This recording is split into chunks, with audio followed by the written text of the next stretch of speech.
1987 के पहले गुजरात में बीजेपी एक हाशिए की पार्टी थी। अखबार में 2 लाइन भी नहीं छपती थी।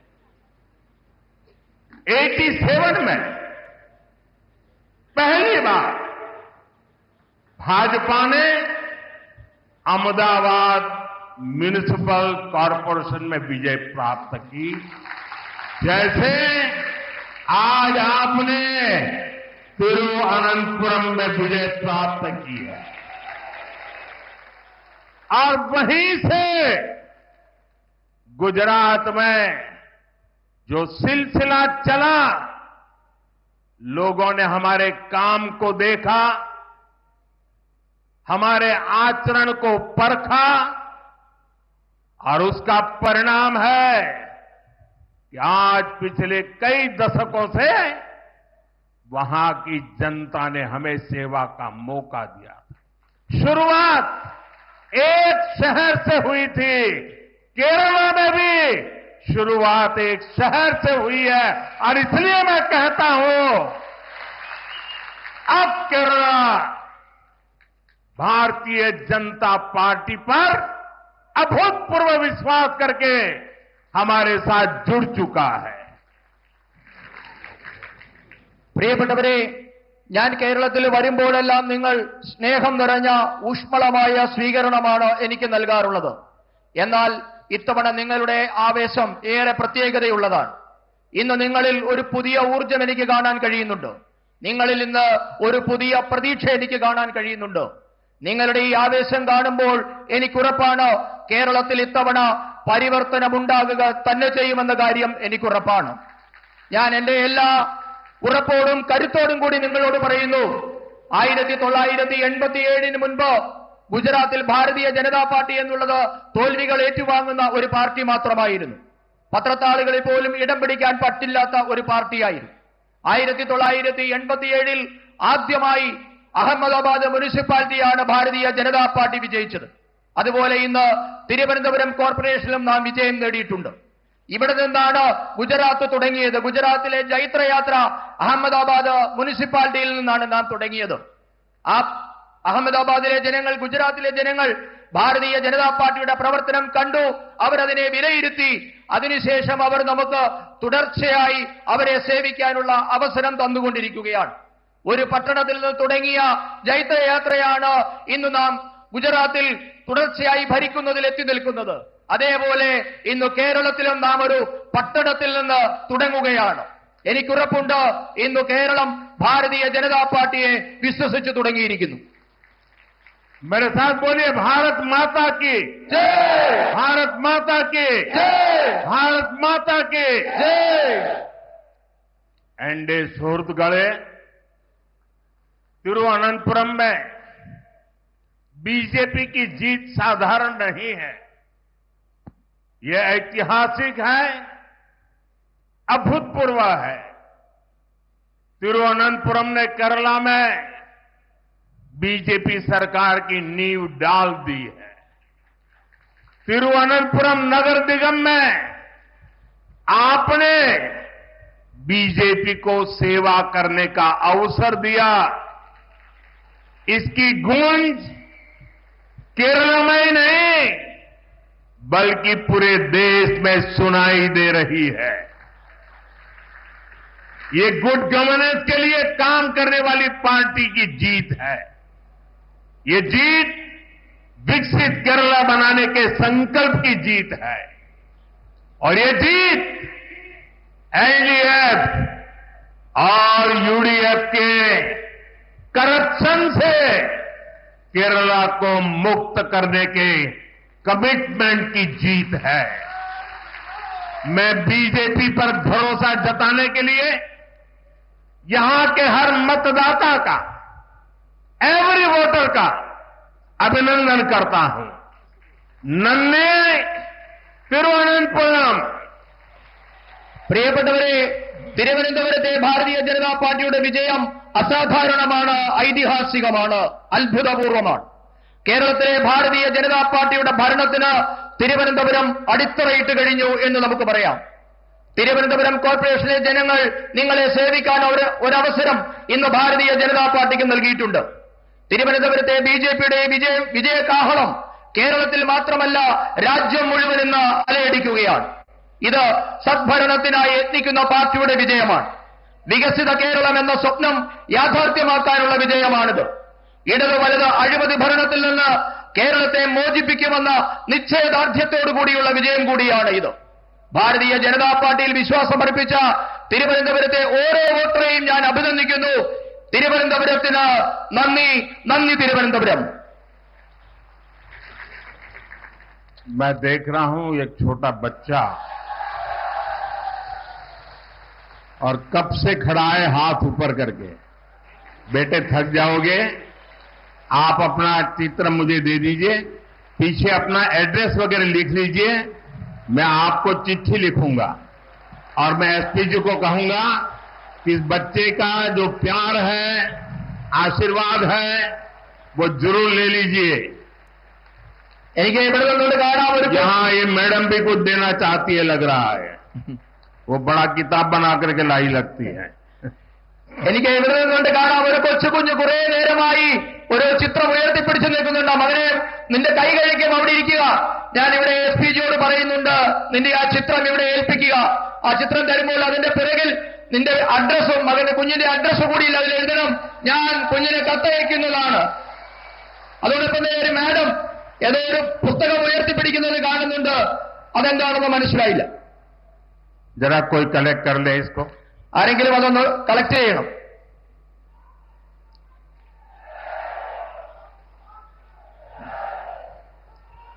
मैं जानता हूं, मैं देश भर में जहां भी जाता हूं, बहुत से युवा, बहुत से बालक अपनी भावना प्रकट करते हैं और मैं जानता हूं कि इसके बाद कुछ मुझको विशेष प्रेम करने वाले लोग भांति भांति के रील बनाते हैं. कोई इसको प्री प्लान बड़ा ड्रामा है ऐसा कहते हैं.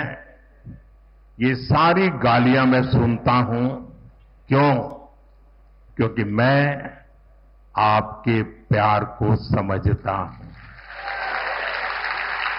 इन छोटे छोटे बच्चों की भावनाओं को समझता हूं और इसलिए रील बनाने वालों की गालियां तो खाता रहूंगा, लेकिन अगर किसी बच्चे ने 2 दिन 3 दिन इस प्रकार से प्यार से मेहनत की है, मैं उसका अपमान नहीं कर सकता, मैं इसको दुखी नहीं कर सकता. रील जितने ही बनने हैं बन ले.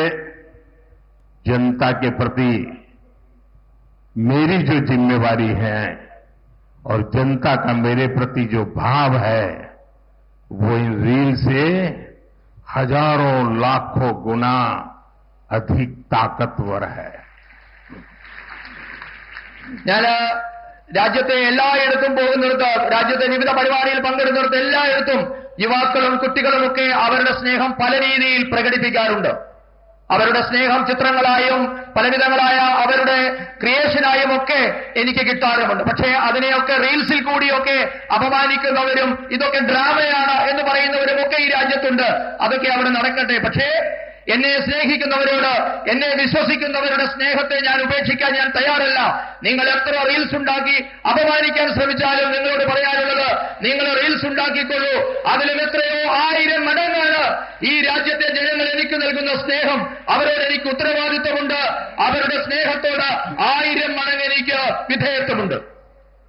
साथियों, तिरुवनंतपुरम के साथ दशकों से एलडीएफ और यूडीएफ ने बहुत अन्याय किया है.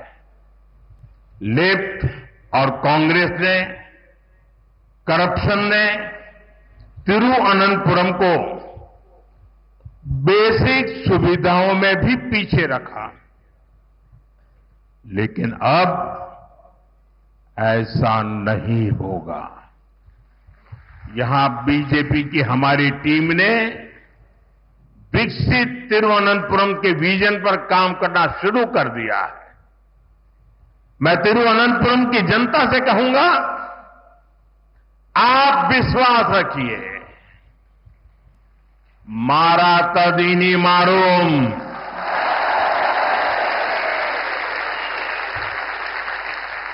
जो अब तक नहीं बदला वो अब बदलेगा।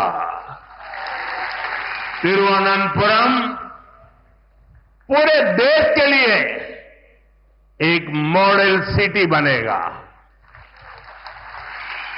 I extend my full support to make Thiruvananthapuram one of the best cities of India. പ്രിയപ്പെട്ടവരെ, കഴിഞ്ഞ 7 പതിറ്റാണ്ടായി ഇടത് വലത് മുന്നണികൾ തിരുവനന്തപുരത്തോട് അനീതിയാണ് ചെയ്തുകൊണ്ടിരിക്കുന്നത്. ഇവരുടെ അഴിമതി മൂലം തിരുവനന്തപുരം അടിസ്ഥാന സൗകര്യ മേഖലയിൽ പോലും പിന്നാക്കം പോയി. എന്നാൽ ഇനി മുതൽ അങ്ങനെയാവില്ല. വികസിത തിരുവനന്തപുരം എന്ന സ്വപ്നം സാക്ഷാത്കരിക്കാൻ ഭാരതീയ ജനതാ പാർട്ടി പരിശ്രമം തുടങ്ങിക്കഴിഞ്ഞിരിക്കുന്നു. തിരുവനന്തപുരത്തെ ജനങ്ങളോട് ഞാൻ പറയുന്നു, നിങ്ങൾക്ക് വിശ്വസിക്കാം, മാറാത്തത് ഇനി മാറും. ഇതുവരെ മാറാത്തത് എന്തായിരുന്നു, അത് മാറി തുടങ്ങിയിട്ടുണ്ട്. മുഴുവൻ രാജ്യത്തിനും മാതൃകയായി തിരുവനന്തപുരം ഇനി മാറുമെന്ന് നിങ്ങൾക്ക് വിശ്വസിക്കാം.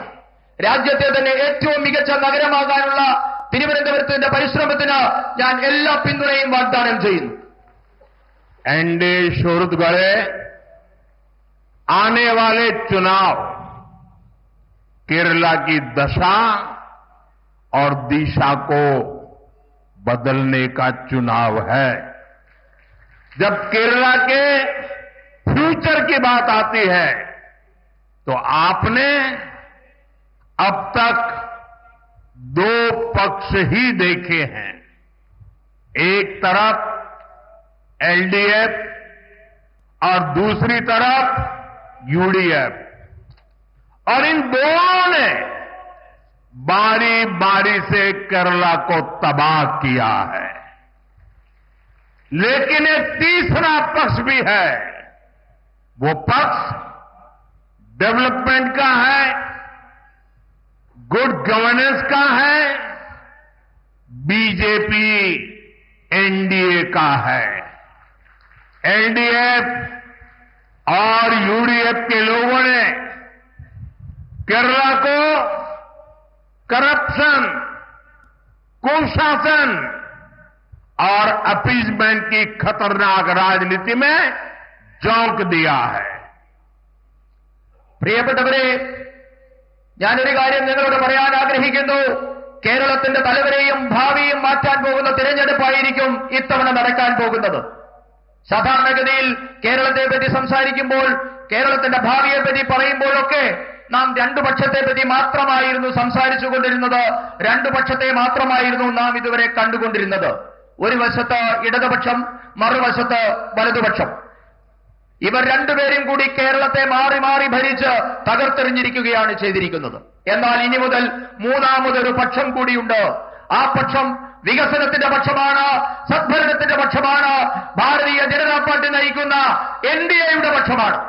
ഇടതു വലതു മുന്നണികൾ കേരളത്തെ അഴിമതിയിൽ, ദുർഭരണത്തിൽ, അപകടകരമായ പ്രീണന രാഷ്ട്രീയത്തിലൊക്കെ മുക്കി തകർത്ത് കളഞ്ഞിരിക്കുകയാണ്.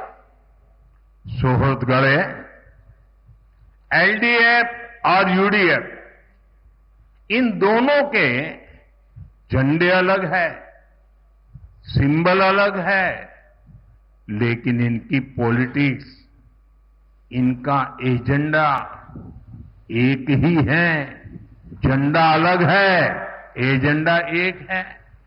Full corruption, zero accountability, full communalism, zero responsibility. LDF और यूडीएफ को पता है कि 5 या 10 साल बाद उन्हें ही मौका मिलता है। इसलिए यहां सरकार तो बदलती है, लेकिन सिस्टम वही रहता है। अब आपको सही मायने में नई सरकार बनानी है।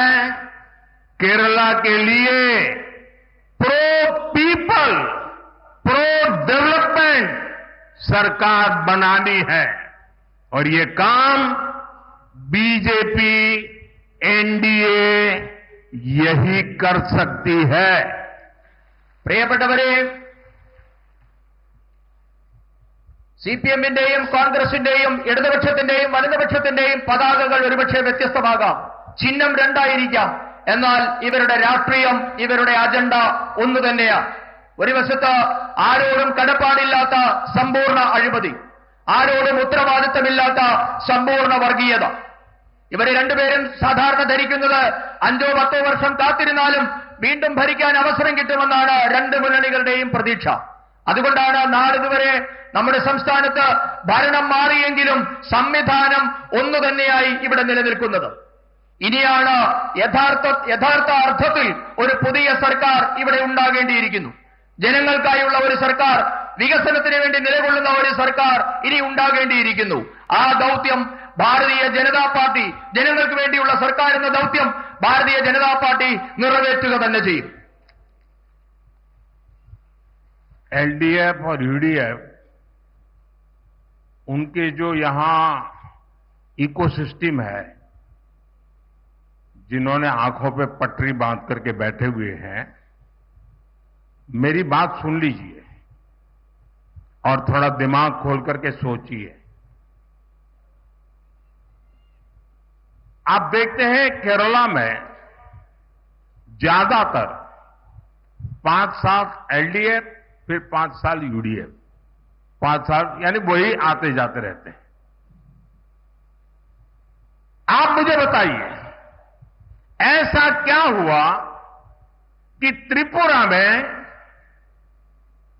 30 साल से ये लेफ्ट वालों की सरकार चल रही थी और उसके बाद वहां की जनता ने तंग आकर के, थक करके बीजेपी को मौका दिया और आज दोबारा वहां बीजेपी की सरकार चल रही है और वहां एलडीएफ का नामो निशान नहीं बचा है, लेफ्ट का नामो निशान नहीं बचा।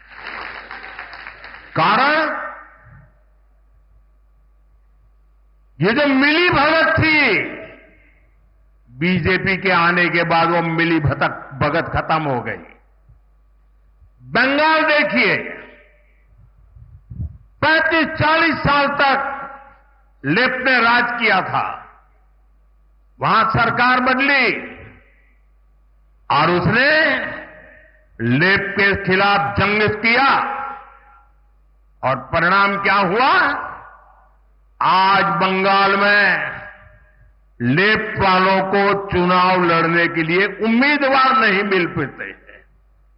लेकिन केरल में ऐसा नहीं होता है, इसलिए क्योंकि दोनों की मिलीभगत है। 5 साल तुम बैठो, फिर 5 साल हम आएंगे, न हम तुम्हें परेशान करेंगे न तुम हमें परेशान करोगे। अगर केरला को बचाना है, अगर केरला को आगे बढ़ाना है, तो एलडीएफ यूडीएफ की इस जोड़ी को तोड़ना ही होगा और परिवर्तन लाना ही होगा। നമ്മുടെ സംസ്ഥാനത്ത് ഞാൻ പറഞ്ഞു, ഭരണം മാറുന്നുണ്ടെങ്കിലും എക്കോസിസ്റ്റം ഇടതുപക്ഷത്തിന്റെയും വലതുപക്ഷത്തിന്റെയും ഇവിടെ നിലനിൽക്കുകയാണ്. കേരളത്തിലെ ജനങ്ങളോട് എനിക്ക് അഭ്യർത്ഥിക്കാനുള്ളത്, ബുദ്ധി ഉപയോഗിച്ച് അല്പം കൂടി ചിന്തിക്കണമെന്നാണ് എനിക്ക് അഭ്യർത്ഥിക്കാനുള്ളത്. കേരളത്തിൽ 5 വർഷം ഇടതുപക്ഷം, 5 വർഷം വലതുപക്ഷം എന്ന രീതിയിലാണ് ഭരണം നടക്കുന്നത്. നിങ്ങൾ എന്നോട് പറയൂ, എന്തുകൊണ്ടാണ് ഇങ്ങനെ സംഭവിക്കുന്നത്? നമുക്ക് ത്രിപുരയിലെ ഉദാഹരണം എടുക്കാം. ത്രിപുരയിൽ 30 വർഷമാണ് ഇടതുപക്ഷ സർക്കാർ ഭരിച്ചത്. അതിനുശേഷം അവിടെ ജനങ്ങൾ മാറി ചിന്തിച്ചു, ഭാരതീയ ജനതാ പാർട്ടിക്ക് ഒരു അവസരം നൽകി. ഇന്ന് തുടർച്ചയായി 2ാം തവണയും ഭാരതീയ ജനതാ പാർട്ടി ത്രിപുര ഭരിക്കുകയാണ്. ഇന്നവിടെ എൽഡിഎഫിനെ പേരിന് പോലും കാണാൻ കിട്ടുന്നില്ല. കാരണം ഭാരതീയ ജനതാ പാർട്ടി വന്നാൽ ഇവരുടെ അഴിമതിയും ഐക്യവും നടക്കില്ല എന്ന് അവർക്ക് മനസ്സിലായിട്ടുണ്ട്. ബംഗാളിന്റെ ഉദാഹരണം എടുത്താൽ 35-40 വർഷക്കാലം ബംഗാൾ ഇടതുമുന്നണിയാണ് ഭരിച്ചുകൊണ്ടിരുന്നത്. ഇന്ന് സർക്കാർ മാറി ഇടതുപക്ഷത്തിനെതിരെ സമരം ചെയ്ത് ഇന്ന് അവിടെ പുതിയൊരു സർക്കാർ ഉണ്ടായിരിക്കുന്നു. പക്ഷേ അവിടുത്തെ ഇടതുപക്ഷത്തിന്റെ അവസ്ഥ എന്താണ്? ഇന്ന് ഇടതുപക്ഷത്തിന്റെ ടിക്കറ്റിൽ മത്സരിക്കാൻ ഒരു സ്ഥാനാർത്ഥിയെ പോലും കിട്ടുന്നില്ല എന്നതാണ് ഇടതുപക്ഷത്തിന്റെ അവസ്ഥ.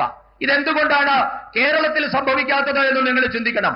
കാരണം ഇവർ രണ്ടുപേരും തമ്മിലുള്ള അഡ്ജസ്റ്റ്മെന്റ് രാഷ്ട്രീയമാണ്, വിട്ടുവീഴ്ച രാഷ്ട്രീയമാണ്, ഐക്യമാണ് ഇതിന് കാരണം.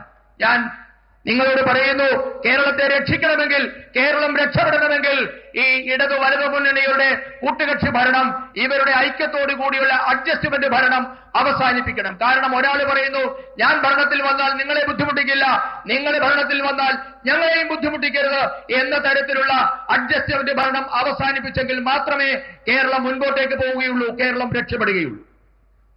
എന്റെ സുഹൃത്തുക്കളെ, बीजेपी स्टेट के विकास से देश के विकास का मंत्र लेकर चलती है। इसलिए हम केरला के विकास को प्राथमिकता देते हैं।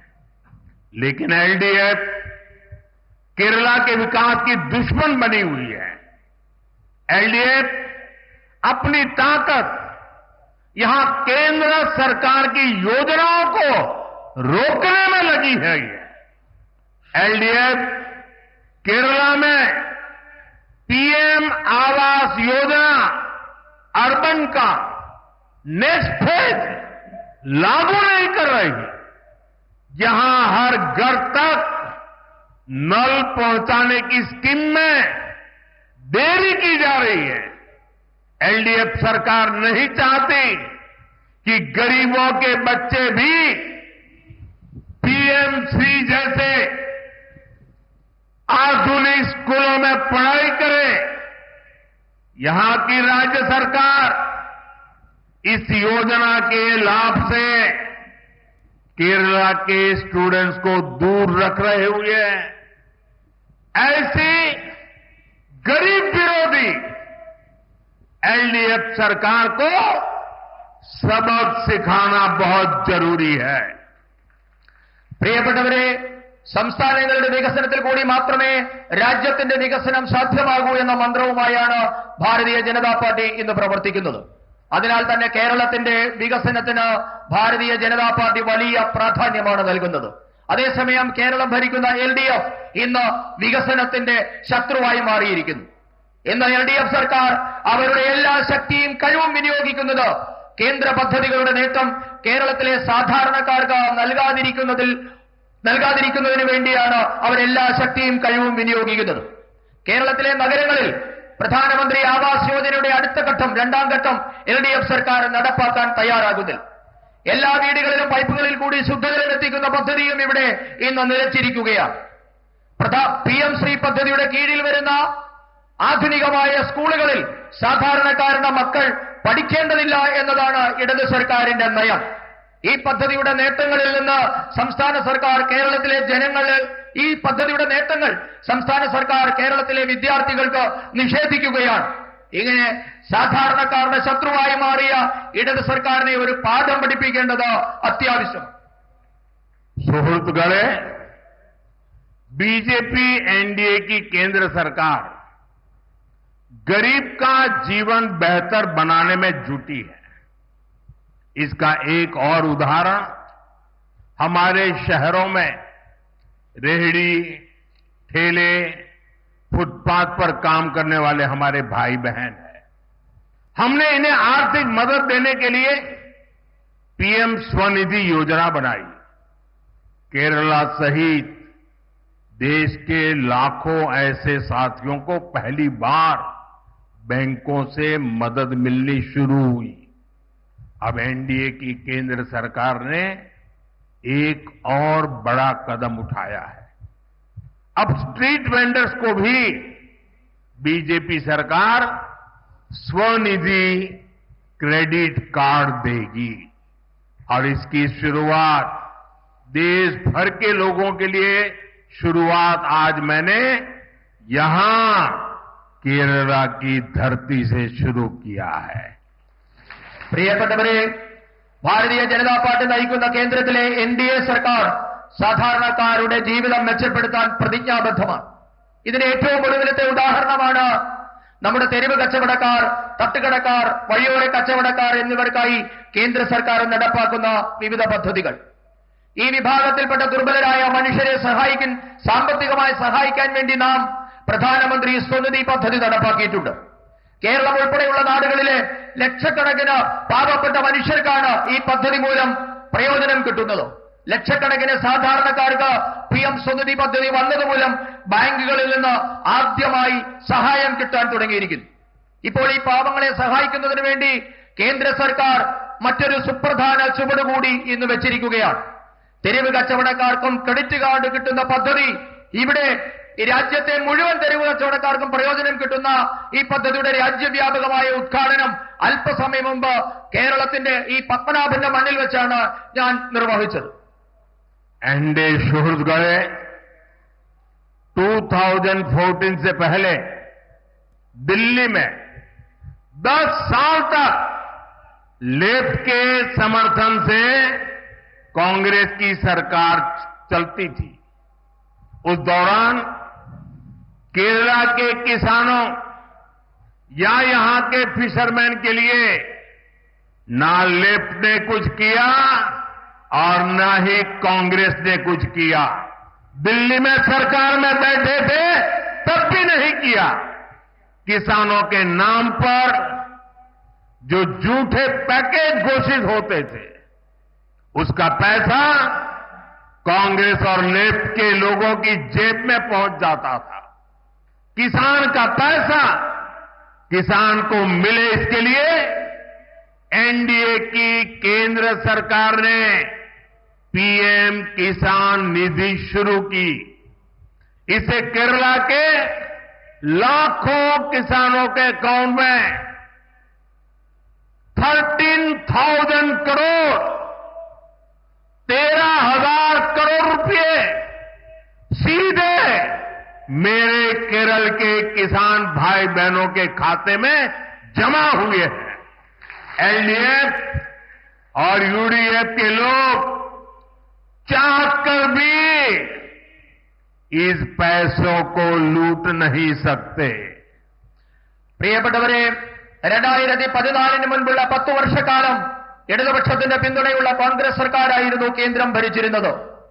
ഈ കാലയളവിൽ കേരളത്തിലെ സാധാരണക്കാരായ കർഷകർക്കോ മത്സ്യത്തൊഴിലാളികൾക്കോ പ്രയോജനം കിട്ടുന്ന ഒരു കാര്യവും ഇടതുപക്ഷത്തിനോ CPIM-നോ കോൺഗ്രസിനോ അക്കാലത്ത് ചെയ്യാൻ സാധിച്ചിട്ടില്ല. സർക്കാരിൽ ഇരുന്നപ്പോഴും ചെയ്തിട്ടില്ല, പിന്തുണ കൊടുക്കുന്ന കാലഘട്ടത്തിലും ചെയ്തിട്ടില്ല. കർഷകരുടെ പേരിൽ വ്യാജ വാഗ്ദാനങ്ങളും പാക്കേജുകളും മാത്രമായിരുന്നു അക്കാലത്ത് പ്രഖ്യാപിക്കപ്പെട്ടത്. കർഷകരുടെ പേരിൽ പ്രഖ്യാപിക്കപ്പെട്ട പദ്ധതികളുടെ മുഴുവൻ പണവും ഇടതു വലതു നേതാക്കളുടെ പോക്കറ്റിലേക്കാണ് അക്കാലത്ത് പോയിക്കൊണ്ടിരിക്കുന്നത്. എന്നാൽ കർഷകരുടെ പണം അവർക്ക് തന്നെ കിട്ടണമെന്ന ഭാരതീയ ജനതാ പാർട്ടിയുടെ നിശ്ചയദാർഢ്യത്തെ തുടർന്ന് NDA സർക്കാർ രാജ്യത്തെ കർഷകർക്കായി കിസാൻ സമ്മാൻ നിധിയാണ് ഇന്ന് നടപ്പാക്കിയിട്ടുള്ളത്. ഈ പദ്ധതി മൂലം കേരളത്തിലെ ലക്ഷക്കണക്കിന് വരുന്ന കർഷകരുടെ അക്കൗണ്ടുകളിലേക്ക് 13,000 കോടി രൂപയാണ് ഭാരതീയ ജനതാ പാർട്ടിയുടെ സർക്കാർ നേരിട്ട് അക്കൗണ്ടുകളിലേക്ക് എത്തിച്ചത്. ഈ പണം ഇന്ന് ഇടത് വലതു നേതാക്കൾ വിചാരിച്ചാൽ പോലും മോഷ്ടിക്കാൻ പറ്റത്തില്ല, പറ്റാത്ത തരത്തിലേക്ക് കർഷകർക്ക് നേരിട്ട് പണം എത്തിച്ചിട്ടുണ്ട്. सुहृद गए फिशरमैन का हित भी एनडीए की प्राथमिकता है। PM मत्स्य संपदा स्कीम के तहत केरला को 1400 करोड़ रुपए की मदद मिली है। ये बीजेपी की केंद्र सरकार ही है जिसने फिशरीज के लिए अलग मंत्रालय बनाया है। पहली बार फिशरमैन के लिए भी किसान क्रेडिट कार्ड का बेनिफिट दिया है। हमने फिशरमैन के लिए 5 लाख तक के इंश्योरेंस की सुरक्षा भी दी है। डीप सी फिशिंग के लिए नावों के आधुनिकीकरण के लिए मदद दी है. സുഹൃത്തുക്കളെ, മത്സ്യത്തൊഴിലാളികളുടെ ക്ഷേമമെന്നുള്ളത് NDAയുടെ പ്രഥമ പരിഗണനയാണ്. പ്രധാനമന്ത്രി മത്സ്യസമ്പദാ യോജന വഴി കേരളത്തിന് 14,000 കോടി രൂപയാണ് കേന്ദ്ര സർക്കാർ നൽകിയത്. മത്സ്യബന്ധനത്തിന്റെ കാര്യങ്ങൾ നോക്കുന്നതിനു വേണ്ടി ഒരു പ്രത്യേക മന്ത്രാലയം രൂപീകരിച്ചതും ഭാരതീയ ജനതാ പാർട്ടി നയിക്കുന്ന കേന്ദ്ര സർക്കാരാണ്. രാജ്യത്ത് ആദ്യമായി കിസാൻ ക്രെഡിറ്റ് കാർഡിന്റെ പ്രയോജനം മത്സ്യത്തൊഴിലാളികൾക്ക് നൽകിയതും ഭാരതീയ ജനതാ പാർട്ടിയുടെ സർക്കാരാണ്. മത്സ്യത്തൊഴിലാളികൾക്ക് 5 ലക്ഷം രൂപയുടെ ഇൻഷുറൻസ് ആണ് കേന്ദ്ര സർക്കാർ ഏർപ്പെടുത്തിയിട്ടുള്ളത്. ആഴക്കടൽ മത്സ്യബന്ധനത്തിന് പോകുന്ന വലിയ ബോട്ടുകളുടെ നവീകരണത്തിനും കേന്ദ്ര സർക്കാർ ഇന്ന് സഹായം നൽകുന്നുണ്ട്. एनडीए सुहृद गए केरला को विकसित बनाने में हमारी युवा शक्ति की बहुत बड़ी भूमिका है, लेकिन कांग्रेस ने यहां की युवा शक्ति के साथ हमेशा धोखा किया. एनडीए के पास केरला के यूथ के लिए रोजगार के अवसर बनाने का रोडमैप है. आज पूरी दुनिया आत्मनिर्भर भारत अभियान में अपने लिए अवसर देख रही है. इसलिए गल्फ हो, यूरोप हो, दुनिया के अनेक देशों के साथ भारत बड़े समझौते कर रहा है. इन समझौतों का बहुत अधिक लाभ केरल को मिल सकता है, लेकिन इसके लिए यहां बीजेपी की डबल इंजन सरकार होना बहुत जरूरी है. പ്രിയപ്പെട്ടവരെ, കേരളത്തിന്റെ വികസനത്തിൽ യുവാക്കളുടെ പങ്ക് വളരെ വലുതാണ്. എന്നാൽ കേരളത്തെ മാറി മാറി ഭരിച്ച 2 മുന്നണികളും കേരളത്തിലെ യുവാക്കളോട് വഞ്ചനയാണ് കാണിച്ചിട്ടുള്ളത്. കേരളത്തിലെ യുവാക്കൾക്ക് തൊഴിലവസരം സൃഷ്ടിക്കാനുള്ള കർമ്മ പദ്ധതി എൻഡിഎയുടെ പക്കലുണ്ട്. ഭാരതം നടപ്പാക്കിയ ആത്മനിർഭർ പദ്ധതിയിൽ അവസരം കിട്ടുമോ എന്ന് ഇന്ന് ലോകം മുഴുവൻ ഉറ്റുനോക്കുകയാണ്. ലോകത്തിലെ വിവിധ രാജ്യങ്ങളുമായി, അത് മധ്യേഷ്യയിലെ ഗൾഫ് രാജ്യങ്ങളാകട്ടെ, യൂറോപ്പ് ആകട്ടെ, അവരുമായൊക്കെ നയതന്ത്ര ബന്ധങ്ങളിലൂടെ ഭാരതം ഇന്ന് വലിയ വലിയ കരാറുകളിൽ ഒപ്പിടുകയാണ്. ഈ കരാറുകളുടെ ഒക്കെ ഗുണം കേരളത്തിനും കിട്ടേണ്ടതാണ്. പക്ഷേ അത് സാധ്യമാകണമെങ്കിൽ കേരളത്തിലും ഒരു ഇരട്ട എഞ്ചിൻ സർക്കാർ ഉണ്ടാകേണ്ടത് വളരെ വളരെ അത്യാവശ്യമാണ്. सुहृदगणे, आधुनिक इंफ्रास्ट्रक्चर का निर्माण रोजगार का बहुत बड़ा माध्यम है. एलडीएफ हो या फिर कांग्रेस, ये इंफ्रास्ट्रक्चर नहीं बनाते. ये सिर्फ बड़े बड़े घोटाले करते हैं. लेकिन बीजेपी इंफ्रास्ट्रक्चर निर्माण से रोजगार निर्माण के विजन पर काम करती है. बीजेपी सरकार के प्रयासों के वजह से ही आज पूरे केरला में के रेल नेटवर्क का इलेक्ट्रिफिकेशन हो चुका है. आज यहां 3 वंदे भारत ट्रेनें चल रही है. थोड़ी देर पहले ही अनेक नई अमृत भारत एक्सप्रेस ट्रेनें भी शुरू की गई है. സുഹൃത്തുക്കളെ, ആധുനിക അടിസ്ഥാന സൗകര്യ വികസനം എന്നുള്ളത് തൊഴിൽ കിട്ടുന്നതിന് വലിയ ഘടകമാണ്. പക്ഷേ ഇടതാകട്ടെ വലതാകട്ടെ കേരളത്തിന്റെ അടിസ്ഥാന സൗകര്യ വികസനം നടപ്പാക്കുന്നതിൽ ഒരു ശ്രദ്ധയും കാണിച്ചിട്ടില്ല. പകരം വലിയ വലിയ അഴിമതികളാണ് അവർ ചെയ്തുകൊണ്ടിരുന്നത്. എന്നാൽ ഭാരതീയ ജനതാ പാർട്ടി ആകട്ടെ അടിസ്ഥാന സൗകര്യ നിർമ്മാണത്തിലൂടെ ലക്ഷക്കണക്കിന് തൊഴിലവസരങ്ങളാണ് സൃഷ്ടിക്കുന്നത്. ഭാരതീയ ജനതാ പാർട്ടി നയിക്കുന്ന കേന്ദ്ര സർക്കാരിന്റെ ഈ നയം കാരണം ഇന്ന് കേരളത്തിലെ എല്ലാ റെയിൽവേ ലൈനുകളും വൈദ്യുതീകരിക്കപ്പെട്ടിട്ടുണ്ട്. ഇന്ന് 3 വന്ദേ ഭാരത് ട്രെയിനുകൾ കേരളത്തിൽ കൂടി ഓടുന്നുണ്ട്. അല്പസമയം മുൻപ് നിരവധി അമൃത ഭാരത് ട്രെയിനുകളാണ് കേരളത്തിൽ കൂടി ഓടുന്നതിന് തുടക്കം കുറിച്ചിട്ടുള്ളത്.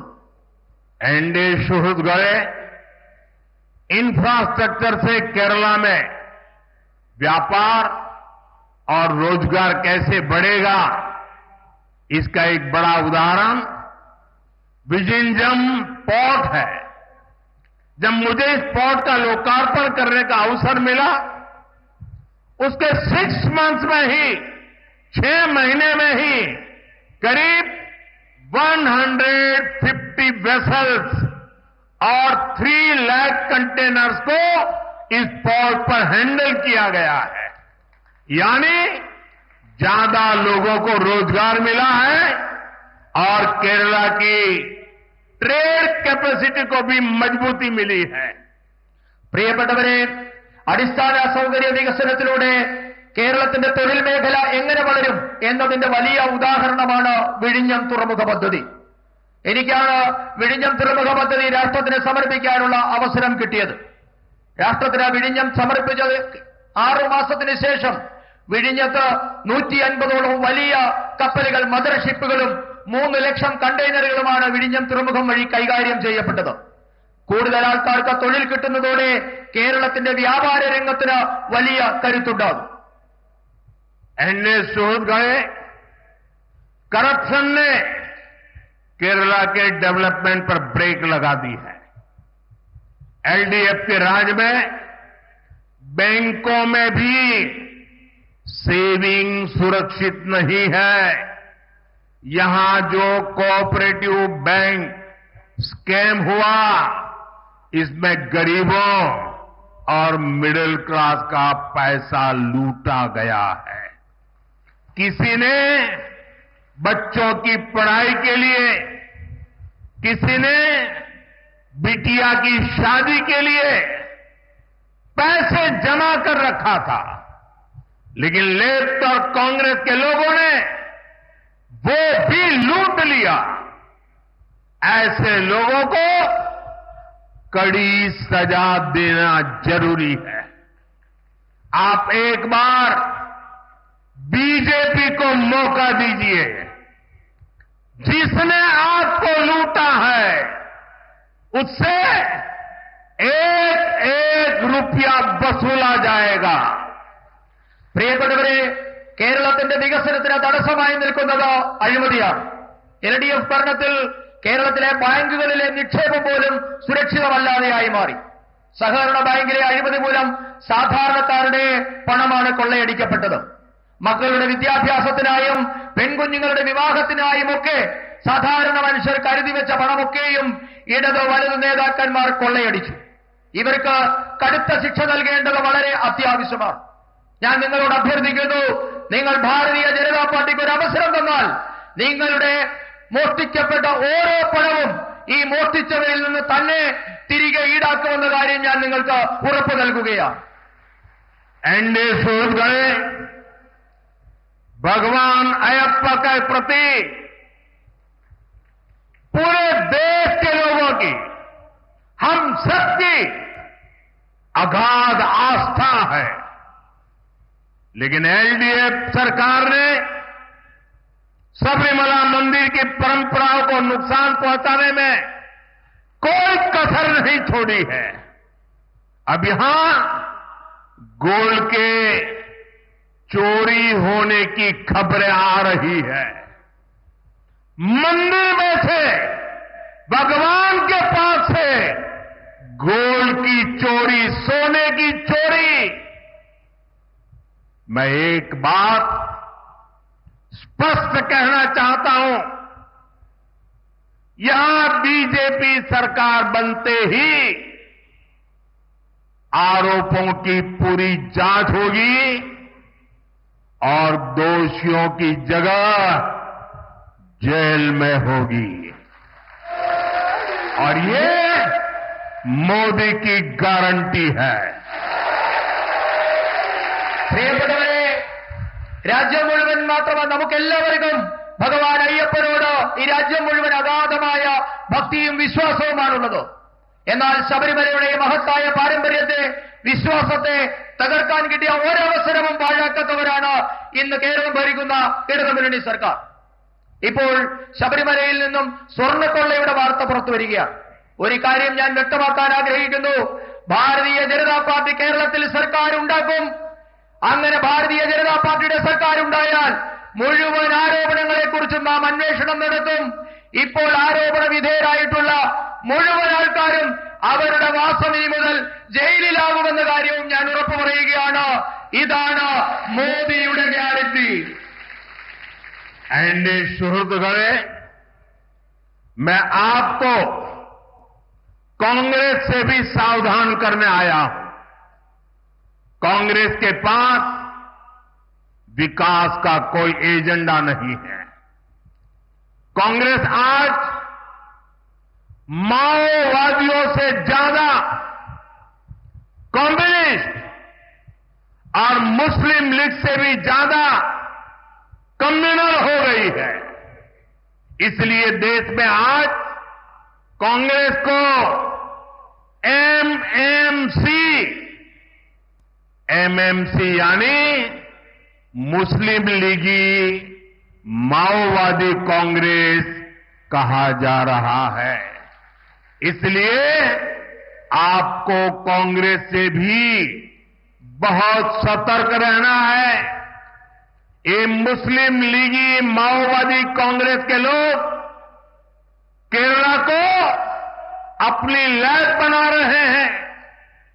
कांग्रेस यहां केरला में भी कट्टरपंथियों को बढ़ावा दे रही है। ज्ञान, विज्ञान, आध्यात्म, आस्था, इसकी इस पवित्र धरती को कांग्रेस के मुस्लिम लीगी एजेंडे से हमें मिलकर के इस पवित्र भूमि को बचाना है। പ്രിയപ്പെട്ടവരെ, കോൺഗ്രസിനെ കുറിച്ച് മുന്നറിയിപ്പ് നൽകുന്നതിന് വേണ്ടിയാണ് ഞാനിവിടെ എത്തിയിട്ടുള്ളത്. ഇന്ന് കോൺഗ്രസിന്റെ കയ്യിൽ വികസനത്തിനുള്ള ഒരു പദ്ധതിയുമില്ല. രാജ്യത്തെ കോൺഗ്രസ് എന്നുള്ളത് മാവോയിസ്റ്റുകളെക്കാൾ വലിയ കമ്മ്യൂണിസ്റ്റുകളായി മാറിയിരിക്കുന്നു. മുസ്ലിം ലീഗിനേക്കാൾ വലിയ വർഗീയവാദികളായി കോൺഗ്രസ് മാറിയിരിക്കുന്നു. അതുകൊണ്ടാണ് ഇന്ത്യൻ നാഷണൽ കോൺഗ്രസ് എന്നുള്ളത് ഇന്ന് MMC കോൺഗ്രസ് എന്നായി മാറിയിരിക്കുന്നു. മുസ്ലിം ലീഗ് മാവോയിസ്റ്റ് കോൺഗ്രസ് എന്നാണ് ഇന്ന് രാജ്യത്തെ കോൺഗ്രസ് അറിയപ്പെടുന്നത്. നിങ്ങൾ അതുകൊണ്ട് തന്നെ കോൺഗ്രസിനെ വളരെയധികം സൂക്ഷിക്കണമെന്ന മുന്നറിയിപ്പാണ് ഞാൻ നിങ്ങൾക്ക് നൽകുന്നത്.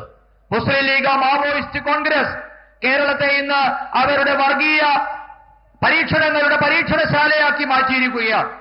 കേരളത്തിലും കോൺഗ്രസ് വിഘടനവാദികളെ പിന്തുണയ്ക്കുകയാണ്. അറിവിന്റെ, ശാസ്ത്ര അവബോധത്തിന്റെ, ആധ്യാത്മികതയുടെ, വിശ്വാസത്തിന്റെ ഒക്കെ നാടായ നമ്മുടെ പവിത്രമായ കേരളത്തെ ഈ കോൺഗ്രസിന്റെ മുസ്ലിം ലീഗ് അജണ്ടയിൽ നിന്ന് നമുക്ക് ഒരുമിച്ച് മുക്തരാക്കണം. കേരളത്തെ നമുക്ക് ഒരുമിച്ച് രക്ഷിക്കണം. साथियों, विकसित केरलम के लिए अब बड़े फैसले का समय आ गया है।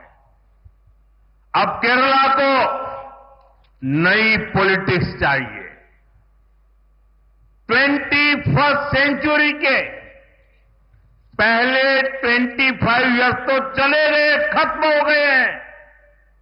आने वाले 25 इयर्स के इसमें केरला को विकसित बनाने के लिए अब बीजेपी को डिसाइसिव मैंडेट चाहिए।